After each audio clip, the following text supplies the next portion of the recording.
ஓம்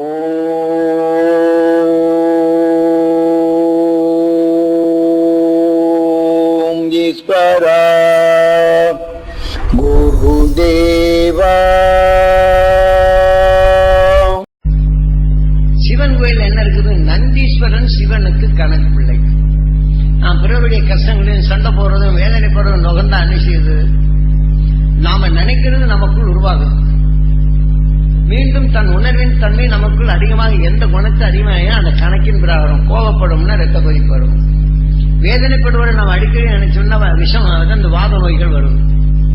இப்படி நம்ம உடல்ல அதான் நந்தீஸ்வரன் நாம் சுவாசிக்கிறது உருவாகுது. மீண்டும் தன் இணைச்சி உருவாகுது. உயிர் ஈசனா இருக்குது. நாம் வேதனைப்படும் உணர்வை நாம் நுகர்ந்தால் நம் உடலுக்குள் அதுவும் அதனுடைய இயக்கம் ஈசன் என்றும் அதை அணுவாக்கிவிட்டால் அதனுடைய துடிப்பு வெப்பம் விஷ்ணு என்றும் இருக்கும் காந்தலட்சுமி. ஆக அந்த வேதனை என்ற உணர்வு எடுத்தால் அந்த அணுத்தன்மையா இருந்தால் அதே உணர்வாகி தன் இனத்தை பெருக்கும். அதான் நந்தீஸ்வரன் சிவன் அதுவும் உருவாகும். நான் சுவாசித்தது அதுவும் ஈசனாகும். அந்த வேதனையின் தன்மை உருவாகும். அதில் எந்த தகையை நாம் எடுக்கிறோமோ அந்த கணக்கின் பிரகாரம் தான் இது வரும். அதனால்தான் சிவன் கோயில் என்ன செய்திருக்கிறாங்க, இதெல்லாம் நாம தெரிஞ்சோ தெரியாம வந்துருது.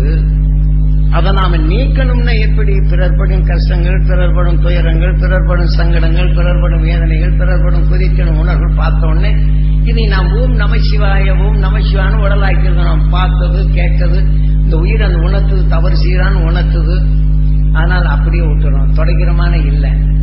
அப்படி நாம பிறருடைய தோஷங்கள் நமக்குள் சேர்ந்துடும். பிறதோஷம், பிறருடைய கஷ்டங்கள் நஷ்டங்கள் எல்லாத்தையும் நாம பரிவோட சொல்லும்போது கேட்காம இருக்க முடியுமா? அவங்க குடும்பத்துல கஷ்டம் வந்தது, அவங்க வீட்டுல சங்கடமானது, எங்க வீட்டுல இந்த மாதிரி எல்லாம் பண்ணாங்க, என் மச்சனை இந்த மாதிரி சொன்னாங்க, குழந்தைய அப்படி பேசினான்னு நீங்க கேட்காம இருப்பாங்க. கேட்காம வந்தாங்கன்னா பெரிய இது மாதிரி போயிட்டு நம்ம மேலேயும் கொட்டம் சொல்லுவாங்க. அப்ப நம்ம கேட்டிருந்த உணர்வுகள் நம்ம உடல்ல பிரதோஷமா மாறிடுது.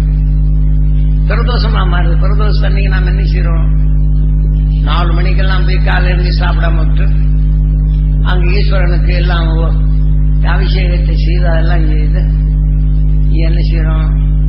அங்க நந்தி கிட்ட வந்து அது செய்த அபிஷேகத்தை எல்லாம் கொடுத்து, அப்பா நீ ஈஸ்வரன்ட்ட போய் சொல்லு, என் வீட்டுல என் பையன் இப்படி பண்றான், என் தொழிலெல்லாம் இப்படி எல்லாம் போச்சு, என் வீட்டுல கஷ்டமா இருக்குது, இதெல்லாம் போய் சொல்லப்பா ஈஸ்வரன்ட்டு நீ சாப்பாடு கொடுத்து போட்டு இதெல்லாம் அவங்க சொல்ல சொல்லி சொல்லுவாங்க. அந்த இங்க கொண்டு சாப்பாடு கொடுத்து போட்டு காதல போய் சொல்லுவாங்க பிரதோஷனி.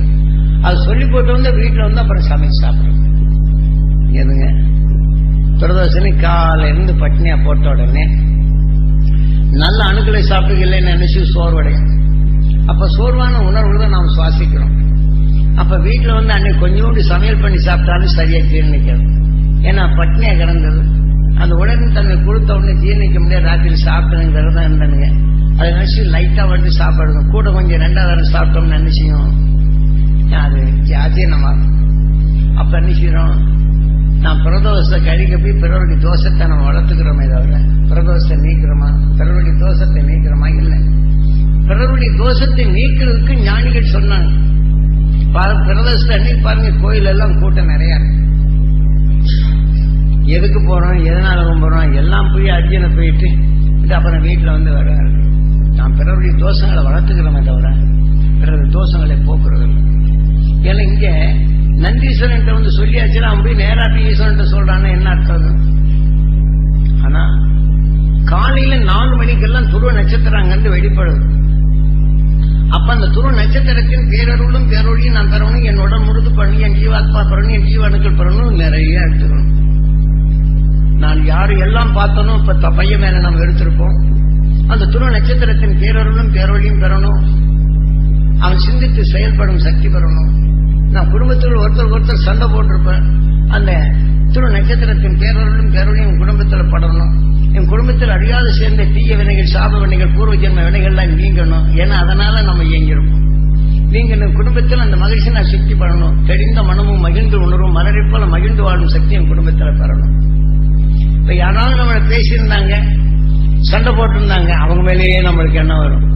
அப்ப அந்த துருவ நட்சத்திரத்தின் பேரொருளும் பேரொழியும் அவங்க குடும்பம் முழுதும் படணும். அவங்க குடும்பத்தில் பொருளின்றி செயல்படும் சக்தி பெறணும். அவங்க குடும்பத்தில் பற்றும் பாசமும் வளர வேண்டும். அவங்களும் ஒன்றுபட்டு வாழும் நிலைகள். பிரதோஷ அன்னைக்கு நானும் நினைக்கிறேன், அவங்களும் நினைக்கிறாங்க. அப்ப அந்த கோயில்ல போய் என்ன செய்யணும், காலையில் 4 மணிக்கெல்லாம் இதை எடுக்கிறோம். இந்த சக்தி நம்மளோட பிறருடைய தோஷம் நமக்குள்ள என்ன செய்யுது, அந்த பேரொழி பட்ட உடனே அதை நீங்குது. அவங்க மேல வரக்கூடிய வெறுப்பை மாற்றுது. நம்ம உடலுக்குள் அவருடைய உணர்வுகள் அணுக்களா இருக்குது. அப்ப அந்த அருள் என்ற உணர்வு வரும்போது நமக்குள்ள இந்த தீமை என்ற நிலை வருது. அப்ப என்ன செய்யறோம், இதை சுவாசிக்கும் போது நந்தீஸ்வரன் சிவனு கணக்குள்ள நாம அந்த பிறருடைய தோஷத்தை நீக்கிய தீமையின் நீக்கிய அந்த தோஷத்தை நீக்கியது துறை நட்சத்திரம். அந்த உணர்வின் தன்மை நமக்குள் எடுத்தால் எப்படி நாம் நல்ல குணம் கொண்டு வேதனைப்படுவரும் நகரும் போது அந்த நல்ல அணுக்களும் அது விஷமாக மாறும். இந்த விஷத்தை நீக்கிய துரு நட்சத்திரத்தை உணர் நுகர்ந்தான் அந்த விஷம் என்ற உணர்வு நீக்கி பெற்று நல்ல அணுக்களாகவும் தெளிந்த மனம் கொடுக்கும். அதனால்தான் காலை 4 மணிக்கெல்லாம் இதை எடுக்கணும். இவங்க சாயங்காலம் 4 மணி கோயிலுக்கு பூஜை செய்கிறோம். ஆனா நந்தீஸ்வரன் சொல்லி எத்தனை கேட்பாங்க. நாம் உண்மையை அறிய முடியாதபடி காலத்தால் நம்மை அரசர்கள் அடிமையாக்கி வந்த அந்த முறைதான் நாம கடைபிடிக்கிறோமே தவிர ஞானிகள் காட்டி அது வழியில் நாம் ஏதாவது நடக்கிறோமா கொஞ்சம் சிந்திச்சு பாருங்க. கோயிலை நாம் அவமதிக்கிறோமா? கோயிலில் பக்தி என்றால் என்ன? ஒவ்வொரு உயிரும் கடவுள், அவன் உடல் பூராமே கோயில். ஆகவே அது வீட்டிற்கும் அரும்பெரும் சக்தி மனிதனாக உருவாக்கிய நிலைகள். உடலே சிவம். ஆக உயிரான ஈசன் போய்விட்டால் உடலான சிவம் அணிசி சவமாகிவிடும். அவனால் உருவாக்கப்பட்ட உணர்வுகளும் நாம் அந்த அருள் என்ற உணர்வை நாம் எப்படி சேர்க்கப்பட வேண்டும் என்ற நிலைக்குத்தான் இதெல்லாம் நம்ம ஞானிகள் காரியமாக படைத்து நாம் எதை எதை எந்தெந்த காலங்களில் நீக்கப்பட வேண்டும், நமது வாழ்க்கை தீமைகள் எப்படி தொலைக்கப்பட வேண்டும். நாம அப்படி தீமையை சேர்ந்திருந்தாலும் கோயில்ல போய் எல்லாரும் நல்லா இருக்கணும், அவங்க குடும்பம் நான் பார்த்தவங்க குடும்பம் எல்லாம் நல்லா இருக்கணும். எதிரிகளே இல்லாத நிலை, நம்ம உடலுக்குள் எதிரியே இல்லாத நிலைக்கு உருவாக்கும். இல்லை நம்ம உடலுக்குள்ளே எதிரி இருக்கிறாங்க. ஏன்னா நமக்குள்ள அந்த தீமையின் உணர்வுகள் இறப்பும்போது நம்ம சொல் தடவாரும், ஒருத்தரை கேலி பண்ண செய்யும், இல்லாத சொல்ல செய்யும். அது உணர்வின் தன்மையை அங்கு இயக்கி காட்டும். இதை போன்ற நிலைகள் எல்லாம் இருந்து நாம் விடுபடுவதற்குத்தான் உங்களுக்குள் இந்த உண்மையின் உணர்வினை நீங்களும் நுகர்ந்தறிந்து கீழ்த்துணர்ந்த இந்த காலங்களில் ஓம் நமச்சிவாய ஓம் நமச்சிவாய என்ற உணர்வு உங்கள் உடலுக்குள் அந்த அணுக்களாக மாற்றுவதற்குத்தான் இவ்வளவு நேரம் உபதேசிப்பதும் கீழ்த்திருந்த உணர்வுகளை தீமையை அகற்றிடும் அணுத்தன்மை பெருகவும் மீண்டும் நீங்கள் நினைவு கொள்ளும் போது உங்க எண்ணமே உங்களை காக்கும், உங்க உணர்வே உங்களை காக்கும். சாமி செய்வார், சாமியார் செய்வார், ஜோசியம் செய்யும், ஜாதகம் செய்யும், மந்திரம் செய்யும் என்ற நிலையை விடுத்து உங்களை நன்றி பழகும். நீங்கள் எதை எண்ணுகின்றனரோ அதைத்தான் உருவாக்குங்கள்.